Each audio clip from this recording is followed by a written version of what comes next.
ওই খবিশটিন আমাকে বলেছে আমার দুই হাজব্যান্ড আমার সাথে যতবার না ফিজিক্যাল রিলেশন করেছে সে তার চাইতে অনেক বেশি আমার সাথে ফিজিক্যাল রিলেশন করেছে। আমি যখন কনসিভ করি তখন ভেবেছি এই বাচ্চা কি আমার হাজব্যান্ডের নাকি ওই খবিশটিনের। আসসালামু আলাইকুম, আমার নাম শিখা। 2010 সাল থেকে আমার প্রচন্ড মাথা ব্যথা শুরু হয়। 2011 সাল থেকে আমি কোনো জুয়েলারি পরতে পারতাম না। 24 ঘন্টাই আমার মাথা ব্যথা থাকতো। একজনকে দিয়ে ঝাড়ফুঁক করতে গেলাম, উনি বললেন গভীর রাতে ধান ক্ষেতের মাঝখানে ভোগ দিতে হবে। এটা আমার পক্ষে কোনোভাবেই সম্ভব ছিল না। আমার বাসাটা ছিল নদীর পাশে, আমার দুইটা বাচ্চাই ছিল ছোট। আমার শাশুড়ি আমার এই অবস্থা দেখে বলতো নদীতে দুধ কলা দিতে, সবই মেনে নিতাম। আমি প্রতিদিন রাতে স্বপ্নে একজন মহিলাকে দেখতাম। মহিলাটার মুখ সবসময় ঢাকা থাকতো। সে আমাকে বিভিন্ন জায়গায় বিভিন্ন জিনিস নিয়ে যাওয়ার উপদেশ দিত, আমিও সবকিছু মেনে নিতাম। একটা অস্থিরতা কাজ করতো আমার সবসময়। বেশ কয়েক বছর কেটে গেল। আপনারা হয়তো খারাপ ভাববেন, আমি মন্দিরে গিয়ে মাটির মূর্তির উপর মাথা নত করে ঘন্টার পর ঘন্টা বসেছিলাম। আমি মুসলিম হয়েও স্বপ্নে আমাকে বলতো বিভিন্ন মন্দিরে গিয়ে পুজো দিন। জানেন 2012 সালের পর থেকে আমি নামাজ পড়তে পারতাম না। আমার অস্থিরতা কাজ করতো। মাঝে মাঝে মনে হতো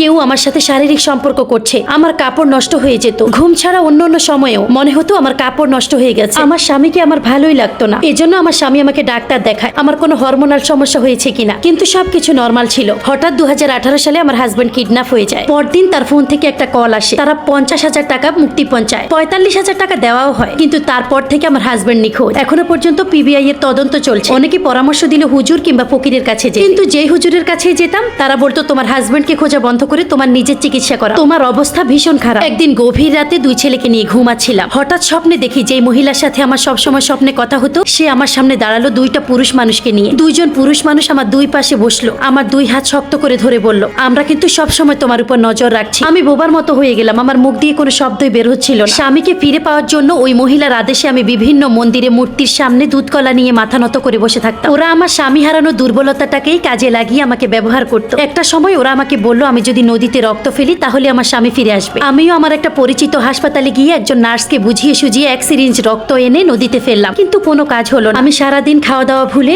মন্দিরে মন্দিরে ঘুরতাম। আমার সন্তানদের প্রতি আমার কোনো খেয়ালই ছিল না। আমি সব সময় ওয়াশরুমে গেলেই দেখতাম একটা ছায়া আমাকে ফলো করে। কত হুজুর কবিরাজ দেখিয়েছি, কোনো লাভ হচ্ছিল না। কেউ তো আমার চিকিৎসাই করতে চাচ্ছিল না। আমি পুরোপুরি ভাবে ওদের নিয়ন্ত্রণে চলে গিয়েছিলাম। একজন হুজুর আমাকে বলল তুমি বাসাটা চেঞ্জ করো আর বিয়ে করে নাও। আমি তো প্রথমে হেসেই উড়িয়ে দিলাম, কারণ একটা স্বামীকে খুঁজে পেতে আমি আরেকটা বিয়ে করব। যেহেতু হুজুর বলেছে বিয়ে করলে আমার এবং আমার সন্তানদের ভালো হবে, সেজন্য আমি বিয়ে করে নিলাম। বিয়ের পর আমার এবং আমার দ্বিতীয় স্বামীর শরীর আরো বেশি খারাপ হতে লাগলো। আমি খেয়াল করলাম আমার মাথায় চুলে জ্বর চলে আসছিল। দিনের পর দিন আমি বিছানায় 8 থেকে 10 ঘন্টা অজ্ঞান হয়ে পড়ে থাকতাম। আমার দুইটা ছেলে এইসব দেখতে দেখতেই বড় হয়েছে। 2021 আর 22 সালের 4টা ঈদে আমার বাসায় কোনো রান্না হয়, কারণ আমার ঘরে তখন ভয়ঙ্কর অবস্থা ছিল। আসসালামু আলাইকুম। পুরো গল্পটি পেতে আমার এই ভিডিওর ক্যাপশনটা চাপ দিন, অথবা আমার চ্যানেলে গিয়ে সন্ধ্যা 6টার লং ভিডিওটি দেখে আসুন।